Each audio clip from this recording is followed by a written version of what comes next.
Ahora empecemos. Para el día de hoy vamos a desarrollar dos temáticas. La primera de ellas es lo de la referente a la semana pasada, que no pudimos establecer conectividad, que es la de el Estado colombiano, cómo está formado. Nosotros estuvimos en el módulo pasado hablando de qué es el Estado, pero nosotros tenemos que ver cómo está estructurado nuestro Estado colombiano. Entonces voy ahora mismo a compartir la función de compartir la pantalla y vamos a realizar un recorderis de lo que es un Estado. El Estado como tal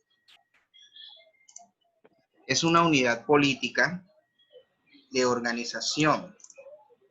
Esta organización política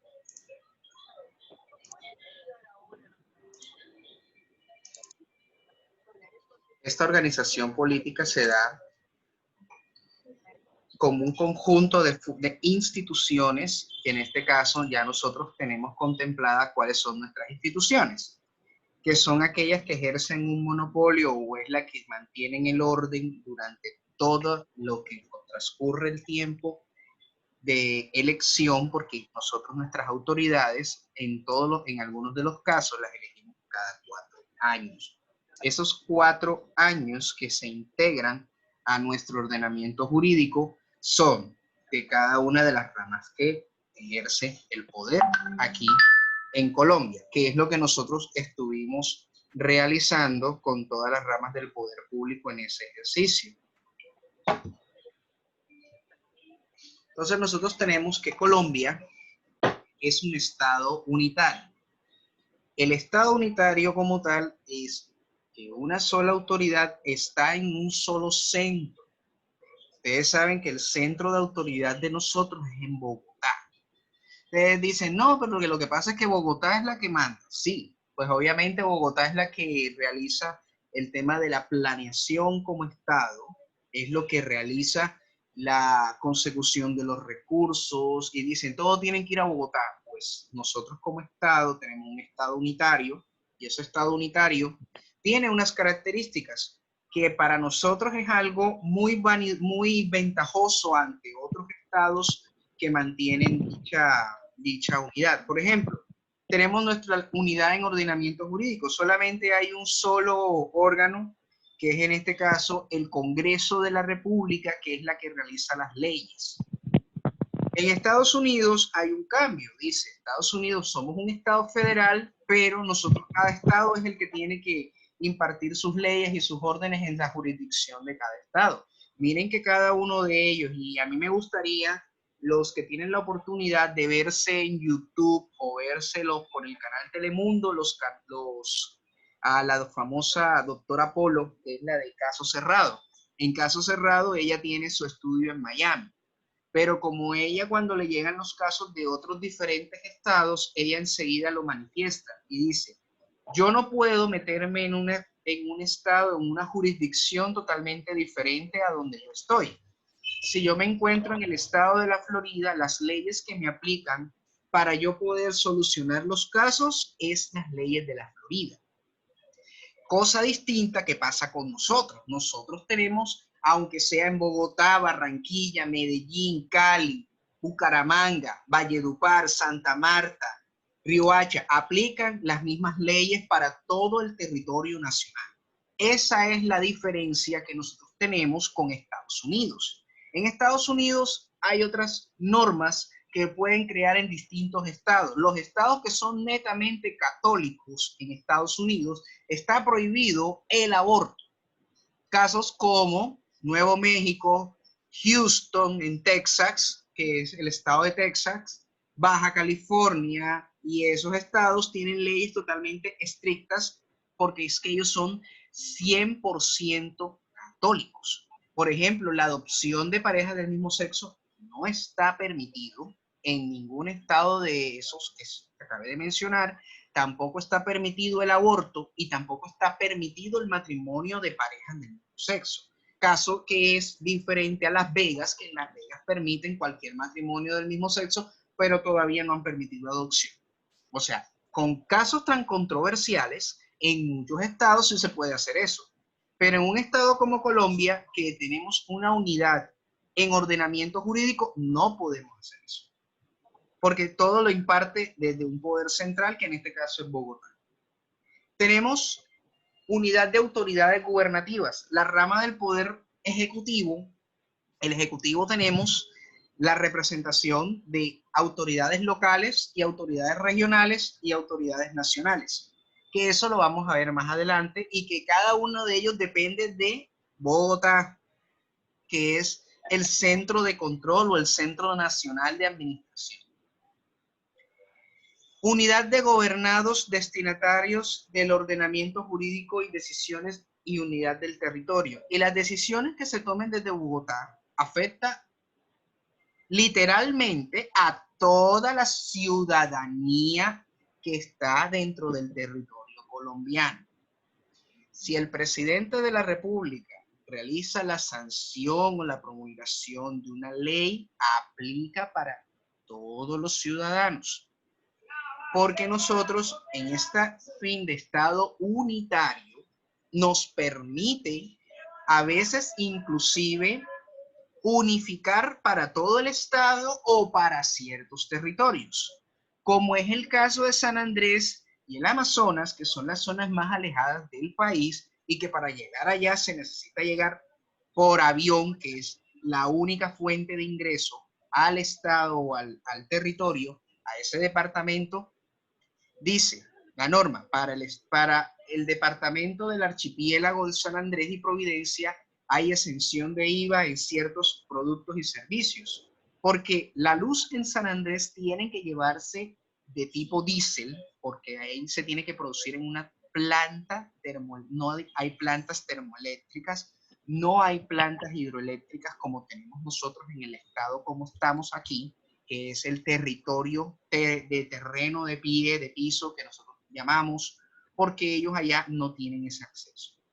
El internet es satelital, porque no tenemos fibra óptica para llevar a San Andrés. Lo mismo los servicios de telecomunicaciones, entonces en este caso el sobrecosto, prácticamente si usted aquí en Barranquilla, por ponerle un ejemplo, usted paga 110.000 pesos por servicio de internet, telefonía y televisión, en San Andrés cuesta 180, 200, hasta 300 pesos.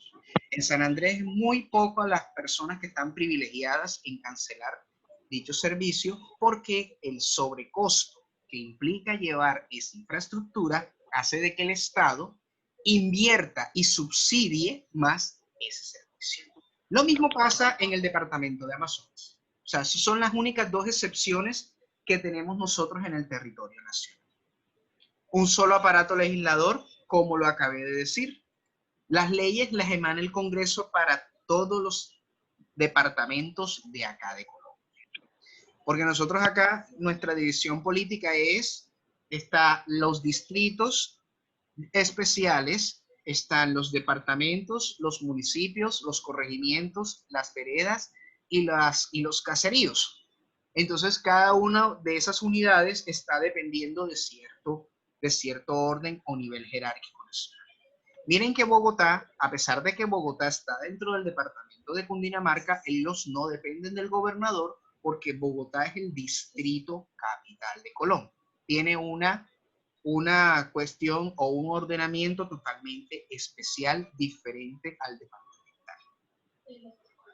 Tenemos un solo poder judicial que aplica el derecho vigente a todo el territorio del Estado y en cuyo seno establece una Corte Suprema de Justicia, la cual tiene jurisdicción a nivel nacional. Pues, como nosotros hemos hablado en los demás encuentros, ustedes saben que la supercorte que nosotros denominamos en Colombia es la Corte Constitucional.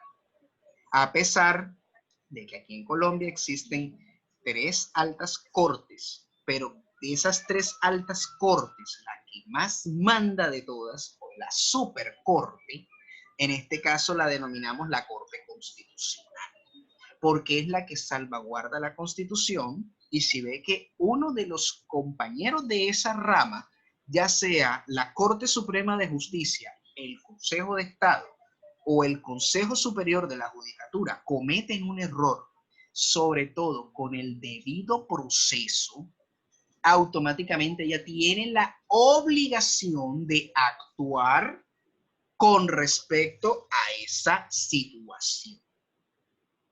Entonces tenemos en cuenta que ese Poder Judicial manda una sola supercorte. Un solo Poder Ejecutivo que está conformado por todos los gobernantes. Presidente, vicepresidente, gobernadores, alcaldes, todos los que nosotros denominamos del Poder Ejecutivo. Una sola constitución que rige para todo el territorio. Y ahí también se dicen cuáles son las autoridades y habitantes a los que se le aplica.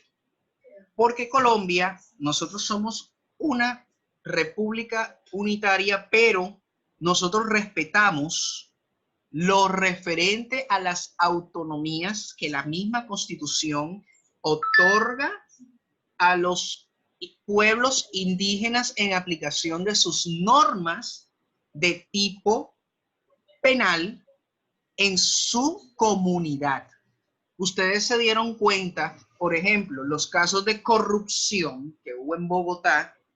Sobre todo hay un caso que me gustaría que lo buscaran, es de Francisco Rojas Birri, que fue involucrado en el tema del carrusel de la contratación en Bogotá, y hubo una discusión porque Rojas Birri pertenece a una comunidad indígena del Cauca, y entonces a la hora de realizar el juzgamiento hubo un conflicto porque Rojas Birri solicitó que fuera juzgado por su comunidad, y la comunidad para esa pena, sobre la pena que le consiguieron el de peculado por apropiación y por favorecimiento en celebración de contratos, lo único que ameritaba era unos latigazos y un trabajo comunitario por 2 años, cuando penalmente aquí nosotros hablando referente a ello debe de pagar una condena de 8 o 10 años. Pero ahí ya en ese caso, la Corte Constitucional, en uso de la racionalización, dijo, no señor, él ya se salió de su comunidad indígena, de su autonomía indígena, para trabajar en el mundo común o nuestro actuar común.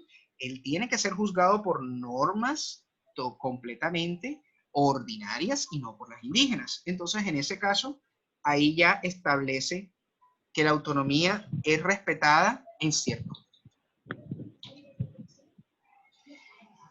Nosotros también nos caracterizamos por ser un país democrático.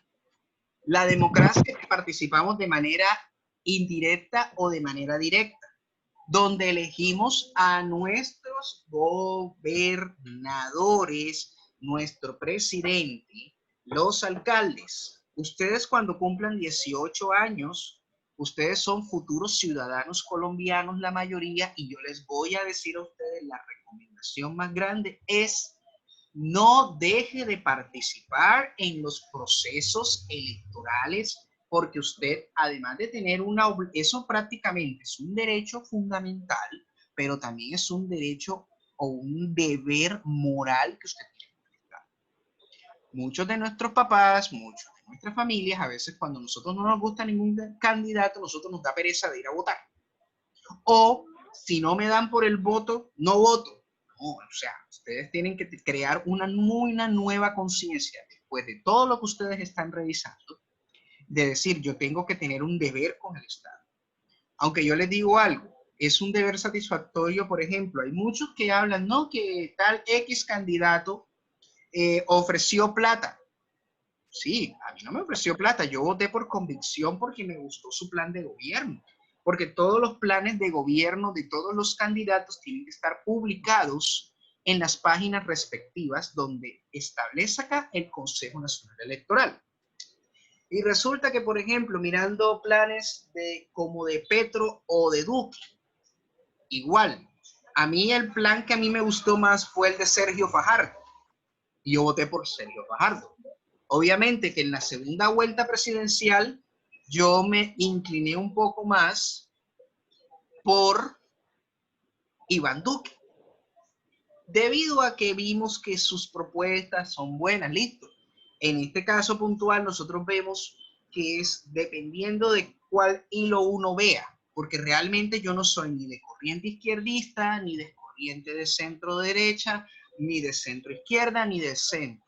Yo miro es por cuál es el plan de desarrollo o el plan que contempla de organizar para verificar lo que va a hacer durante 4 años, que es su hoja de ruta.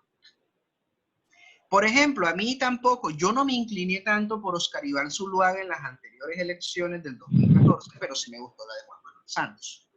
Y en esta que terminó ahora, en esta última, sobre Jaime Pumarejo, su plan de gobierno me gustó.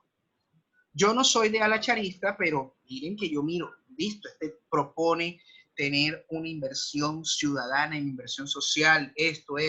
Uno tiene que mirar eso, porque eso se trata la democracia. La democracia es que es el poder que tenemos nosotros para elegir a los que nos van a representar durante 4 años. Y aquel ciudadano que no está de acuerdo con ninguno de los candidatos, la democracia establece algo que se denomina el voto en blanco. Usted puede votar en blanco si no le gusta ninguno de los candidatos. Casos ha pasado en Antioquia, que es lo que nos ha dado más ejemplo a nosotros, es que el voto en blanco supera el 51% de los votos y entonces tienen que realizar nuevamente elecciones sin los candidatos que se lanzaron en esa elección. Porque el voto en blanco es un voto castigo y dicen, no nos gusta ninguno de los candidatos, tienen que lanzarse otros. Eso es lo que ha pasado. Bueno, tenemos también que somos un territorio descentralizado. Listo.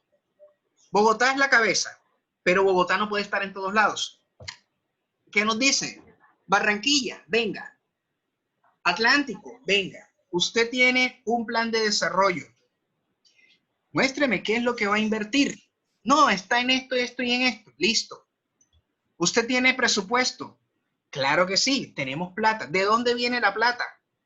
De los impuestos que pagamos nosotros, de todo lo que te colocan estampillas y todas las cosas que colocan acá.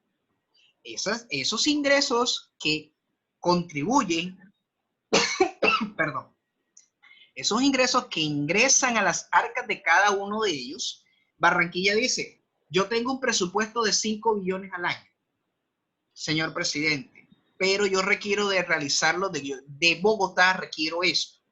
Entonces se le pasa el proyecto a Bogotá. Bogotá dice, listo, yo apruebo con el 70%. Y ustedes de su presupuesto tienen que dar el 30% para la realización de la obra. Cuando son de ámbito regional, local, eso lo hace la presidencia. Cuando es una obra de índole nacional, el Estado ya saca el 100% de la obra. Caso como el Puente Pumarejo lo financió 100% del Estado. La obra del Transmetro lo financió el 70% del Estado y el 30% lo financió el distrito de Barranquilla. Claro, el distrito tiene unas particularidades de que con recursos propios pueden financiar obras y eso lo estipula la descentralización. Que yo puedo invertir mi recurso y lo que no me gaste, yo lo mando a Bogotá. Eso es la norma cuando no se ejecuta un presupuesto público. Y por eso es que realiza una administración totalmente inclusiva y que el poder central genera eso, porque qué tal que nosotros dependamos todo para el presidente en Bogotá. Se vuelve loco, porque son 1.101 municipios que tiene Colombia.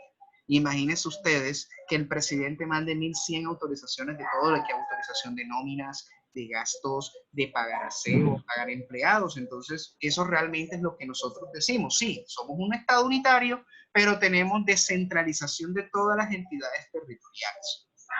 Barranquilla tiene su presupuesto, tiene sus empleados y el alcalde es el representante legal del municipio, tiene que hacer todo lo referente a lo que establezca Bogotá y en su plan de desarrollo. Eso básicamente es un concepto de la descentralización. Bueno, tenemos las ramas del poder público como nosotros hemos visto. Las que conocemos, la rama legislativa, que está integrada por el Congreso de la República, y este se divide en Senado y Cámara de Representantes. Son los encargados de crear el control político del Estado. La rama ejecutiva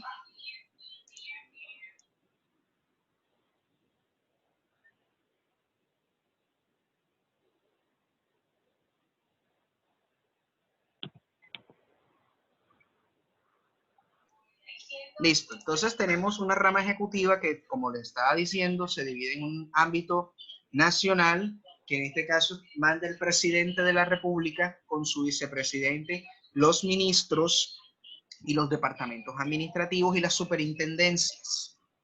Las departamentales, que tenemos a la asamblea departamental con el gobernador, las empresas sociales del Estado y las comerciales e industriales del Estado. Tenemos también a nivel municipal el consejo o el alcalde y las empresas comerciales e industriales del Estado. La rama judicial, como podemos ver, tenemos altas cortes, la jurisdicción ordinaria, que es la integrada por la Corte Suprema de Justicia, los tribunales superiores del distrito y los jueces de circuito municipales y los promiscuos municipales. Promiscuos municipales son donde los municipios, todos los municipios tienen jueces promiscuos, que en este quiere decir que son ciertos casos puntuales en donde él puede tener conocimiento de lo que suceda dentro de su municipio. Cuando son razones de cuantía y eso, ya eso nosotros lo vamos a ver más en la parte procesal, para que ustedes tengan una idea más, que por ejemplo los jueces promiscuos solamente pueden manejar cosas mínimas, por ejemplo, un conflicto entre vecinos, un conflicto, o sea, cosas que son mínimas que ya después pasan a unas instancias superiores.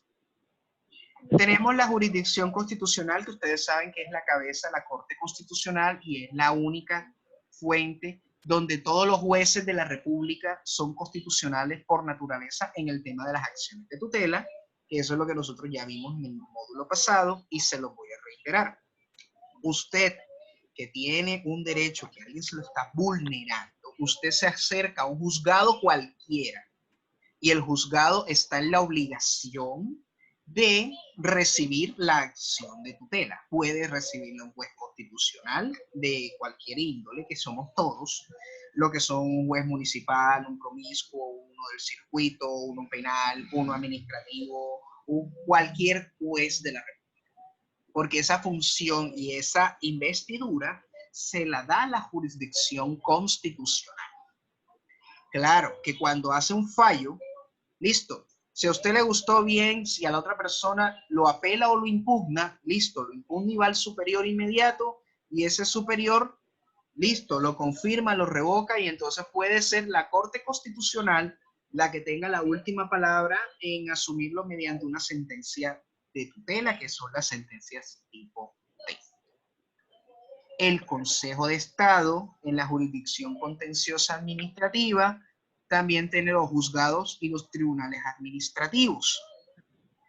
Hay una parte de administración y disciplina, que es en este caso el Consejo Superior de la Judicatura, que es la que tiene su sala administrativa y la sala disciplinaria. La sala disciplinaria nos compete a nosotros, en el sentido de que ellos son los que nos dan a todos nosotros, los abogados, y ustedes, futuros abogados, la tarjeta profesional. El Consejo Superior de la Judicatura también tiene poder para conocer todo tipo de quejas que tengan nuestros clientes con respecto a nosotros, en falta del código de ética de abogados. Porque nosotros tenemos que ser leales con nuestros clientes, mantener la confidencialidad de los casos y todo como cosas mínimas y básicas. En el tema de honorarios, o hacer algo indebido con el poder que le ejerce, que le da a cualquier persona, porque por ejemplo hay muchos abogados que le dan el poder de cobrar los títulos judiciales y se roban los títulos judiciales y ahí ya pierde su credibilidad y es una sanción que el Consejo Superior de la Judicatura puede hasta revocarle la licencia de abogado y tiene que volver a estudiar derecho para volver a obtener la licencia. Eso es el castigo máximo que hay para ejercer la profesión de abogado.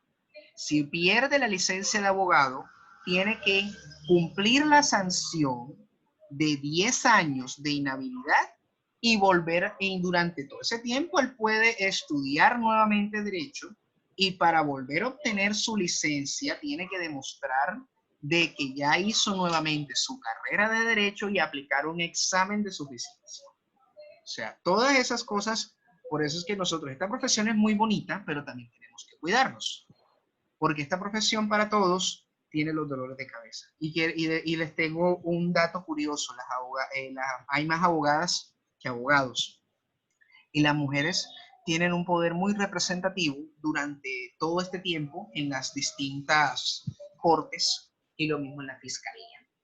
La Fiscalía General de la Nación es el ente de control penal que se encarga directamente de juzgar todos los delitos penales y de todos los conocemos. Ellos son los que piden las medidas de aseguramiento y son los que piden ya realmente todo lo referente a los casos que se realizan en su primera instancia. También tenemos unos órganos de control que son la Contraloría General de la República, el Ministerio Público que lo integra, la Procuraduría General de la Nación y la Defensoría del Pueblo.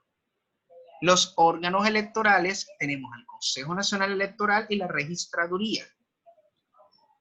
Bueno, les presento la rama legislativa. Este edificio que ustedes ven acá es el Capitolio Nacional Tomás Cipriano de Mosquera. Este queda en la ciudad de Bogotá. Esta es la sede del Congreso de la República. Y esta rama es la que se encarga de hacer las leyes y hacer el control político de la administración. Eso está estipulado en el artículo 114 de la Constitución. Se eligen por un periodo de 4 años que inicia el 20 de julio del año siguiente a la elección. O sea que en el 2018, que hubo la elección de los senadores y de Cámara de Representantes, ellos se posesionaron el 20 de julio de ese mismo año y en ese mismo año empieza el periodo legislativo. Cada periodo legislativo es de 1 año, que del cual se divide en 2 legislaturas. La primera que empieza desde el 20 de julio al 20 de diciembre y del 20 de marzo al 20 de junio. Ahora, el 20 de julio van a instalar el tercer periodo legislativo que culminaría el 20 de junio del año 2021. Y en el 2021, el 20 de julio del otro año, ya sería el cuarto periodo legislativo donde se realizaría la renovación del Congreso de la República o la reelección de los mismos, porque realmente vemos que la reelección de los cargos burocráticos del Senado y Cámara siempre ha existido. Y esos senadores se eligen por un periodo de tiempo indefinido. Miren que hubo un senador, Roberto Gerlain, que duró más de 42 años en el Congreso, que ya se cansó y delegó, y hay muchísimos aquí, hasta un senador que duró 96 años ejerciendo en el Congreso de la República. O sea, son cosas que nosotros vemos que si hay hacen unos buenos, hay unos que han hecho unos muy buenos trabajos y hay unos que finalmente ya esos son puntos suspensivos, ya no podemos decir más nada de ellos porque realmente ya ustedes mismos se dan cuenta de quiénes son los que están trabajando. Rama ejecutiva. Esta es la sede y la residencia oficial del presidente de la República, la Casa de Nariño. Se llama Casa de Nariño porque se debe que en ese terreno era la casa del prócer independentista Antonio Nariño, autor de la traducción de la Carta de los Derechos del Hombre y del Ciudadano francés al español. Y este palacio se conocía antes como el Palacio de la Carrera porque atraviesa la carrera 7ª y la 8ª. Y como pueden ver ahí, cuando Dios mediante alguna ocasión que podamos ver con más tiempo, hay un desfile muy bonito que hacen todo lo que es el cambio de la guardia presidencial, del batallón guardia presidencial. Eso es muy hermoso, la verdad, cuando hacen esos cambios en la Plaza de Armas. Que cada vez que hacen ese cambio, lo hacen en esta plaza, que es la Plaza de Armas. Que ahí es donde se hace el recibimiento protocolario de todas las personas que ingresan a nuestro país, que son invitados internacionales. Como podemos ver, la rama ejecutiva tiene una subdivisión nacional, departamental y municipal, que en este caso la integra el presidente de la República, el vicepresidente, los ministros, los departamentos administrativos, las superintendencias y los establecimientos públicos. La rama ejecutiva en nivel departamental tenemos la asamblea departamental, el gobernador, en las empresas sociales del Estado y las comerciales e industriales del Estado. Tenemos que en el municipio o en el distrito tenemos que son el consejo del municipio o del distrito, el alcalde municipal y las empresas comerciales e industriales del Estado. Cada uno de esos entes, lo que es la asamblea y el consejo, son entidades coadministradoras del gobernador y el alcalde respectivamente. Es algo totalmente diferente que hay que hacer la aclaración, porque yo sé que ustedes escuchan mucho decir en los periodistas, sobre todo de emisora Atlántico, diciendo de que la asamblea legisló. Ellos emiten algo que se llama ordenanzas y los consejos, los acuerdos. Pero eso es un acuerdo de coadministración y no tiene ningún tipo de validez a nivel nacional, porque las leyes solamente las hace el Congreso de la República. Hay que hacer la anotación y hacer la aclaración, porque yo me imagino que ustedes lo van a escuchar mucho y ustedes le pueden decir, compañero, me disculpa, pero no es así, porque el único que legisla es el Congreso, no legisla ni el gobierno, ni la asamblea, ni el consejo. Eso hay que dejarlo totalmente claro a todas esas personas. Tenemos ya finalmente la rama judicial, que es donde están todas las sedes de las altas cortes, el Palacio de Justicia renovado, Alfonso Reyes Echandía. Se llama así debido a que fue en honor al magistrado Alfonso Reyes Echandía, que murió en la toma del Palacio de Justicia en el año 1985. Este edificio fue renovado después de ese fatal incidente que ustedes han visto mucho por televisión y que se conmemora siempre en el mes de noviembre junto con la tragedia de Armero en Tolima. Tenemos que la rama judicial se encarga de la administración de la justicia. Y como podemos ver acá, más amplio, tenemos que son la Corte Suprema de Justicia en el caso de la jurisdicción ordinaria. Le siguen que ahí mismo en el nivel de la Corte, en el siguiente nivel bajito, tenemos los tribunales superiores del distrito, los jueces del circuito, los jueces municipales, los jueces promiscuos municipales. Todo esto que estamos hablando está integrado también en la guía que les va a llegar a ustedes esta semana y ya finalizando todo lo referente a esta unidad.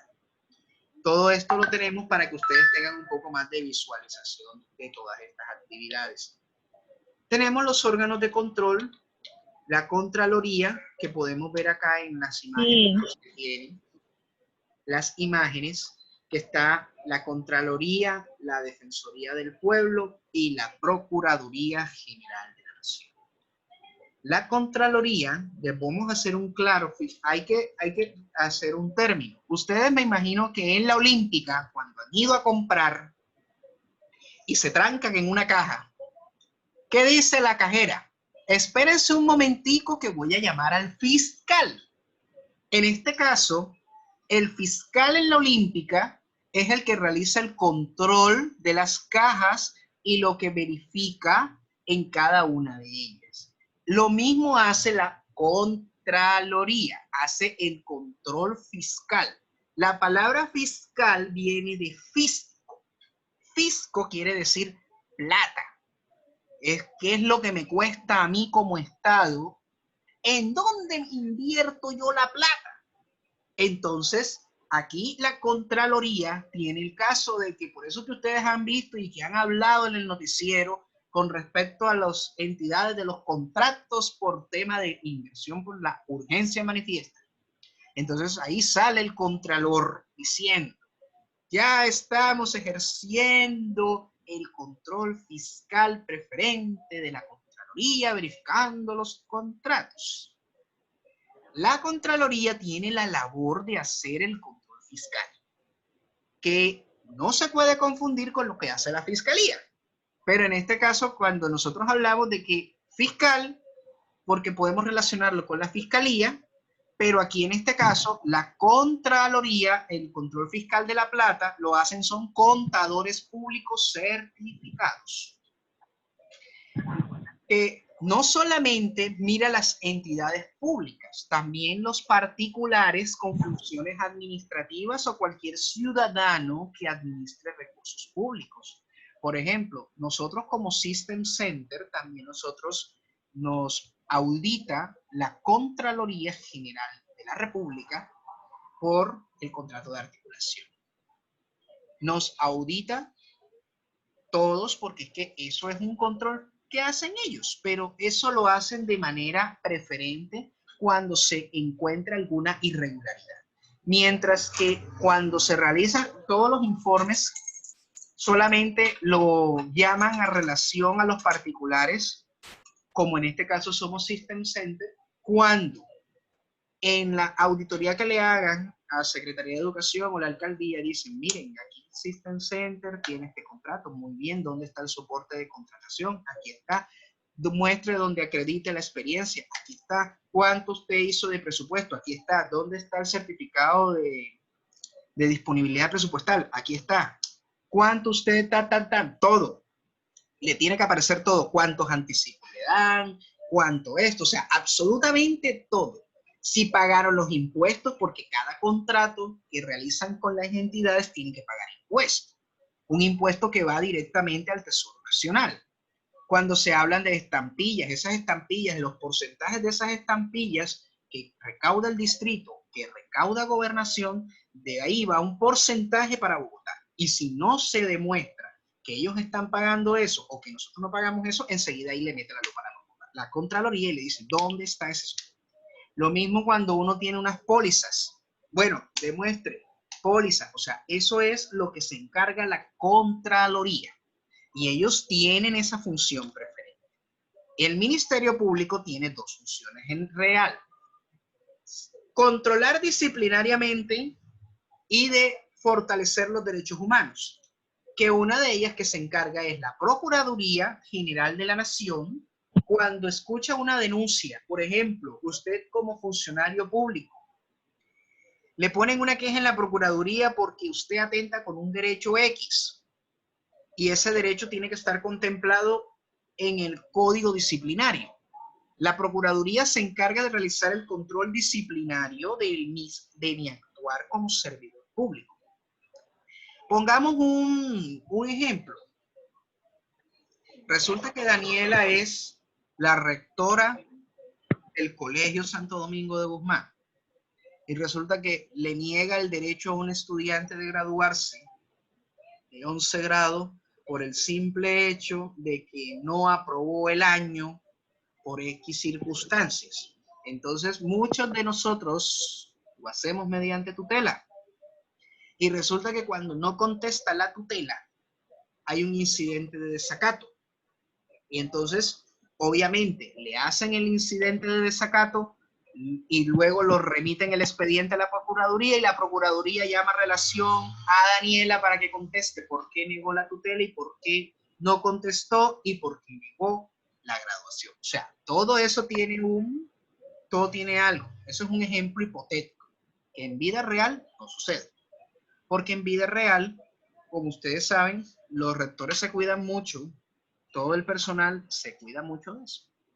Y por eso revisan que a veces que ustedes miran que las tutelas a veces es para todas esas cosas. Miren que la Procuraduría también estuvo en el tema de los contratos para las verificaciones de la urgencia manifiesta.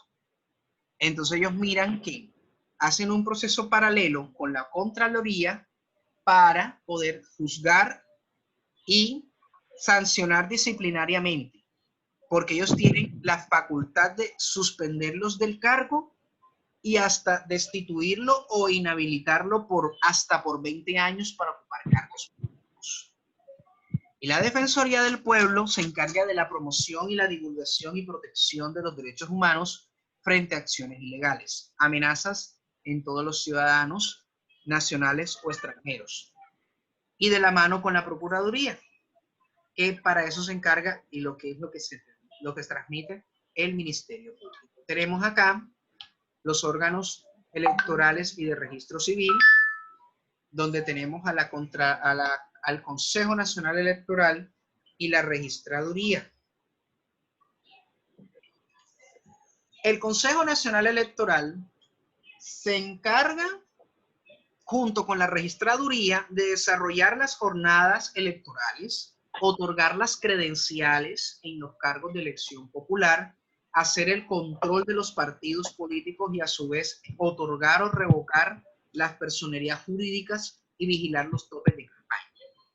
Ustedes saben que los partidos políticos y movimientos, si no tienen un umbral suficiente en una elección nacional, pueden perder la personería jurídica. Caso que pasó con el partido Opción Ciudadana, que perdió la personería jurídica por no llevar al menos un candidato al Congreso de la República, porque la obligatoriedad es 10% de los votantes habilitados en el censo electoral tienen que cada uno votar por esos partidos para evitar la pérdida de la personería jurídica. Y miren que hay los casos de los topes de campaña, lo mismo, dice, para el Senado de la República, unos 3.000 millones, no se puede pasar de 3.000 millones.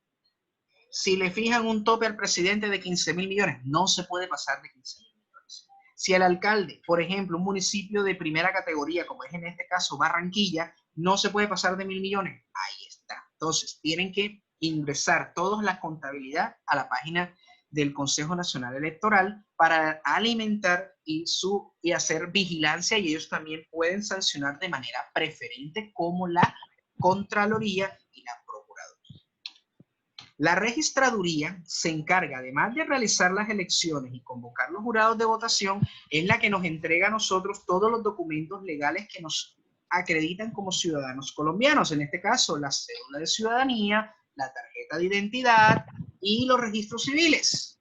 Sin ese organismo, que es el que nos da a nosotros nuestro número de identificación personal, no existiéramos como ciudadanos colombianos. ¿Listo? Entonces eso es lo que nosotros tenemos con respecto a ella. Bueno, acá, ¿quién no querría tener a alguien como yo durmiendo en su sofá? Nos vemos pronto. Tenemos acá también unas imágenes donde podemos ver donde tenemos el Centro Administrativo Nacional, que es la sede de los ministerios de Defensa, Transporte, Educación, ESAP, que es la Escuela Superior de Administración Pública, la Agencia Nacional de Televisión, el Instituto de Vías, la Policía, Indumil o la Industria Militar, el Departamento de Estadísticas, la Registraduría y el Sistema de Medios Públicos. Tenemos también el edificio de la Aeronáutica Civil que se encuentra en el Aeropuerto El Dorado, que es la entidad que se encarga de toda la operación aérea del país. El Palacio de Líbano, que es el lugar de la Alcaldía Mayor de Bogotá. Tenemos el edificio de la Alcaldía de Barranquilla, la Gobernación, en el centro de la ciudad, y el Palacio de Justicia, que lo integra el Centro Cívico, el edificio Rodrigo Lara Bonilla y el edificio de Antiguo Telecom, el Tribunal Superior de Barranquilla, que se encuentra en el antiguo edificio de las Loterías del Atlántico, en el centro de la ciudad. Bueno, muchachos, vamos a hacer un receso de 5 minutos para que nosotros podamos empezar con el otro tema. Unos 5 minutos, por favor, no vayan a desconectarse. Y vamos a nosotros a realizar esa clase.